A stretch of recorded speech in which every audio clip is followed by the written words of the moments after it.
As kids, we often miss the obvious. It is only as adults that we really catch on to certain events in our childhood. It was the same for me in a specific summer vacation in my childhood. Only now do I realize what was really going on. Mind you, this took place in Germany more than a decade ago. I'm doing my best to translate the events that took place into English. At the time of the story, I was 12 years old. I was a city kid, but my parents would spend the summer in their holiday home. It was not as fancy as it might sound. It wasn't much more than a small cabin located in a small town. I loved the wild plains, the forest, the farms, and many other rural things. At times I played soccer or other games with the local kids. At other times I went on little adventures. What I enjoyed the most, though, was to ride my bike for hours on end. I'd often follow the many dirt roads and paths that led here and there to simply see where I'd end up. One day, during another long bike ride, I met a friendly old couple.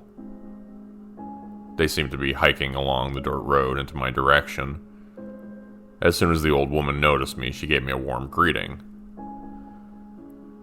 They reminded me of my grandparents, so I happily waved to them.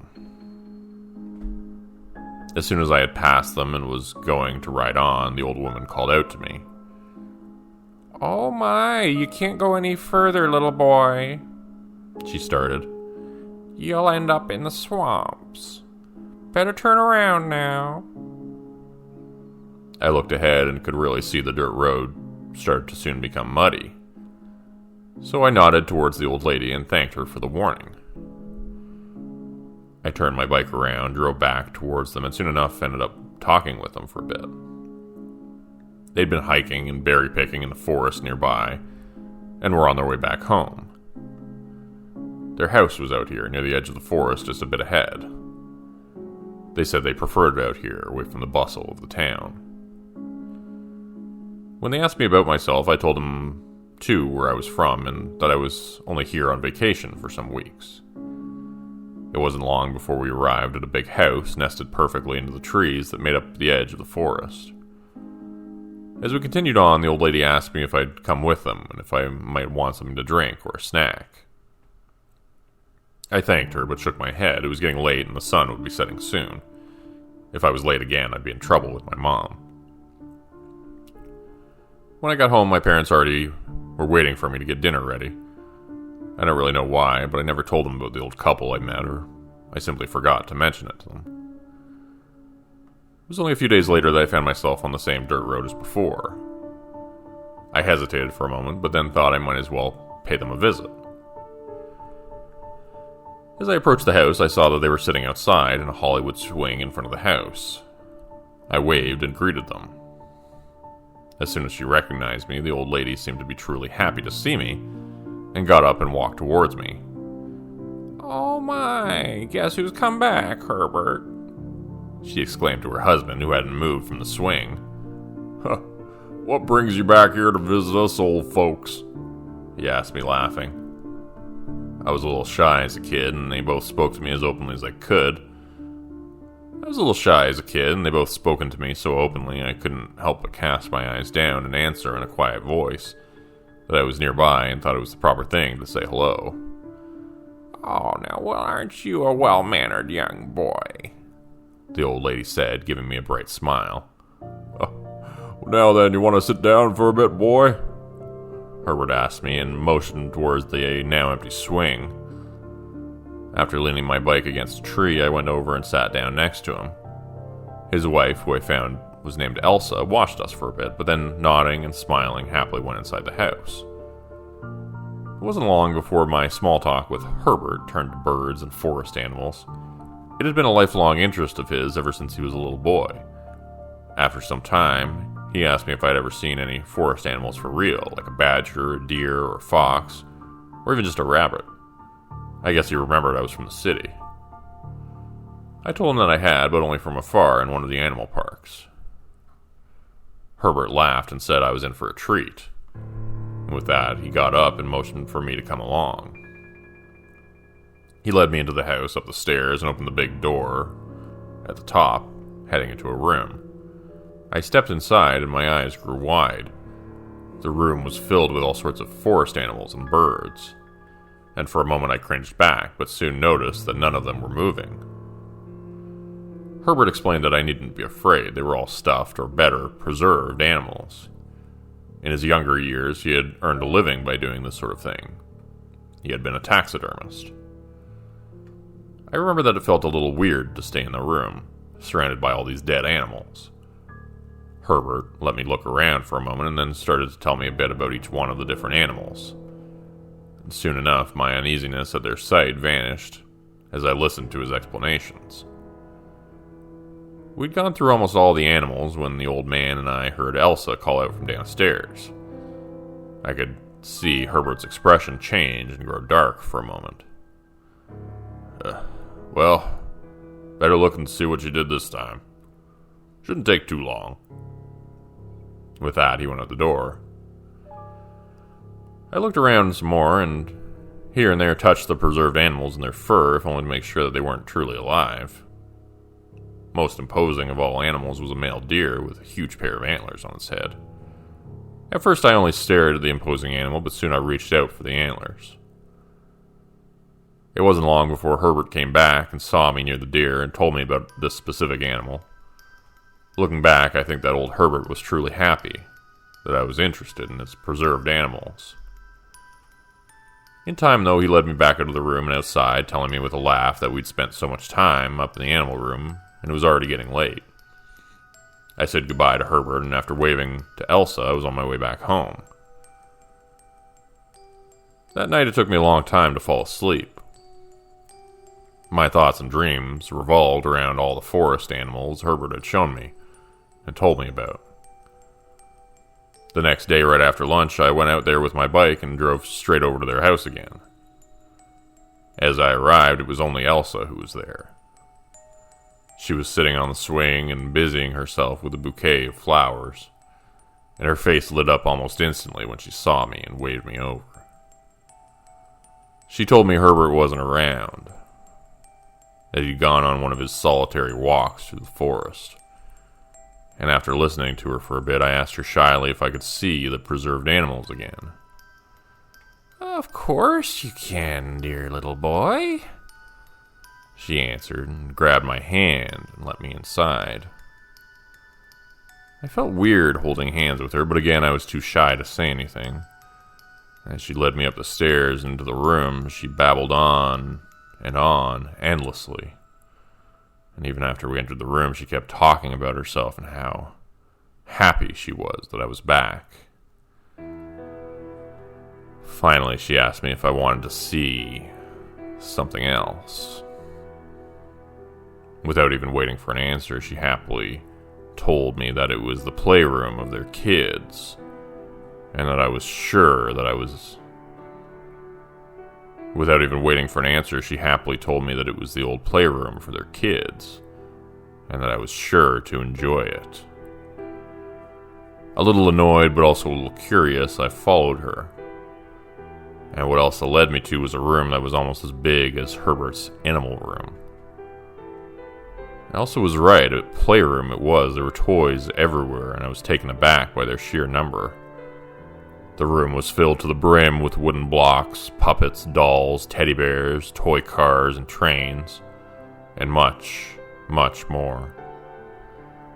"It's fine. You go ahead and you play with anything you want." I looked at her for a moment, then went forward into the room, awkwardly looking around.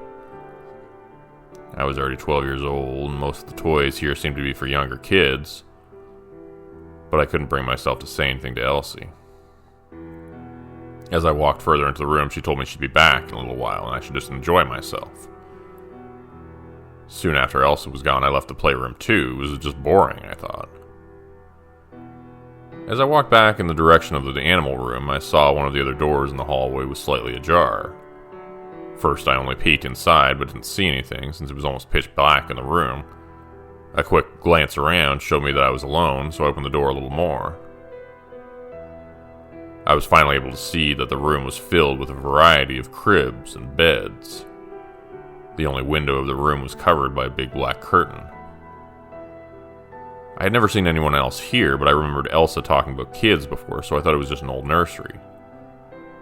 As I stepped inside, I noticed something, or better, someone, sitting on one of the beds. I jumped back and almost screamed. My first thought was that someone was sleeping on one of the beds. But soon enough I realized whoever it was wasn't moving at all. I laughed a little as I realized my mistake and came to the decision that what was sitting on the bed must simply be a puppet or a big doll. Only moments later I noticed in the half shade of the room that there were more of them. A whole assortment of these dolls was sitting or laying in the beds and cribs all around. Each of the cribs and beds had a nameplate put to its front end. Here was Sam, followed by Peter and Marcel, then Tom, and on it went. I moved towards the bed with the name Sam on it to have a closer look, and as I touched the arm, it felt weird. The skin was almost too soft and didn't feel like cloth. I was a little weirded out, but soon my thoughts went from the doll to a little box sitting at the foot of the bed. As I picked it up, I realized it was wooden. The name Sam was written on it in fine letters, same as the nameplate. In the dark of the room, it took me a bit, but soon I found a lid and tried opening it. And right at that moment, I heard Elsa's voice calling to me from the stairs. I quickly left the room, and only when I was on my way towards the stairs did I realize that I was still holding the box. Not knowing what to do and hearing Elsa's footsteps coming up the stairs, I put it in my backpack, telling myself I'd put it back later. I met up with Elsa, who led me to the downstairs kitchen. She had prepared a fresh glass of lemonade and a little bowl of fruits. "You must be thirsty, aren't you?" she asked as she got the glass for me. It was then that Herbert, still wearing a pair of heavy hiking boots, entered the room. "Oh, well, what's..." he started, but then broke up when he saw me and Elsa with a glass of lemonade. His gaze rested on me for a moment, then he went forward to Elsa with a sad expression on his face. "Elsa, your diabetes, the doctor," he began saying. "Oh, Herbert, no, it's for the boy. He's..." "Oh, Elsa, no. You can't keep doing this. It's no good." With that, he went closer towards his old wife, who was still holding the glass and the bowl of snacks. She looked first at him, then at me, then at him again before the tears started streaming from her eyes. "It's all right, Elsa," he said. I didn't understand what was going on at all. Finally, Herbert turned to me and told me that today wasn't a good day. I nodded and went to go, wondering what exactly just happened and what was wrong with Elsa. I spent the rest of the day in town with some of my local friends, and soon I had completely forgotten about what had happened. In the evening, as I was getting ready for bed, my mom found the wooden box that was still in my backpack. "Now, who is this Sam?" she asked me with a little smile on her face. "Oh no, I forgot to put it back," I exclaimed when I saw it. Soon I found myself explaining to my mom how I'd come into possession of the box. I told her quickly about the nice couple I'd gotten to know, where I'd met them, about Herbert's preserved animals, and where I'd found the box. I remembered that her face turned serious as she listened to me, and then I was sent to bed. That night I was awoken by people arguing. As I left the small bedroom, I found my mom in tears and my dad talking to a number of other people. He noticed me and sent me back to bed right away and assured me that everything was all right. The next day, though, they told me we had to go back home. I never found out what exactly had been going on that night. To tell you the truth, I had mostly forgotten about the whole thing. I found out about the truth from an old newspaper clipping while I went through the library's archive for a university project. Going through year after year, something caught my eye. The case of the Bassinet children. old couple found guilty in missing children case. The article talked about a bizarre and gruesome discovery at the home of an elderly couple. I started to skim the article out of sheer boredom, but soon I read the names Herbert and Elsa. It took a while, but then I remembered the old couple from my summer vacation. The date of the story was from about a decade ago, the same summer I had met them. At first I told myself it was a coincidence, but soon I couldn't deny the truth anymore. The article talked about how the couple, in the course of decades, had killed at least 12 children of varying age. The proof was found right in their house, where they uncovered the mostly preserved bodies of the 12 victims. As I read the word taxidermist, it clicked. Right then I realized what the room I snuck into must have been. I remembered how wrong that doll had felt, and I shivered as I realized that back then I had been in a room surrounded by the preserved corpses of all of these children. I called my mom soon after. At first she vehemently feigned ignorance, but then she told me what she and my dad had found in the box that same night. It had been filled with small memorabilia and a number of photographs. At first it was just photos of a kid outside, either alone or with a lady that must have been in her 50s. The photos were normal at first. Soon enough, though, they were photos of a boy unconscious and naked. She said the rest of the pictures were too much for her. She said they had called the police then and there. The couple was arrested that same night without any resistance. Herbert simply gave himself up, and Elsa, who was obviously suffering from an early stage of dementia, didn't really understand what was going on. In a later article, I found Herbert's testimony. They never had children, he said. Medical issues. His wife never got over the fact. She loved children more than anything, but since she couldn't have her own, this love soon became an obsession. Elsa would often invite kids over to her house to play with them and give them snacks. One day, though, she went further and drugged a little boy. He never woke up again. Elsa pleaded to not take her baby away, to never take him away from her. Herbert said, seeing and hearing his wife like that, knowing something must be done about the body, he did a thing that he should never have done. That was only the first one. He knew she was sick, but there was nothing else he could do to protect her, and he'd never report her. I stopped reading there. The whole story made me too sick to continue reading it. There's just one thing I'm wondering these days, shivering. How close was I to becoming one of those kids? How did I get away? Was I just lucky? At those times, I often think about Herbert's behavior and what he told his wife that afternoon. I can't help but think that it was all thanks to that old man. I'm still alive today. So I want to give a huge thanks to the writer of tonight's story, Renee Wren. Renee is a very talented writer. He's also a YouTube narrator. You can find his channel on YouTube called Renee Writes. And you can also find his book on Amazon. It's titled The Wolf King, Tales with Sharp Teeth. And there's another book called The First Few Times Always Hurt, a collection of short horror stories by Renee Wren. Please check these out. I'll link them in the description below. And also, please take a look at Renee Wren's YouTube channel. It's also very, very good. He's got a lot of videos up there, almost 300 videos. And he's a very talented narrator as well.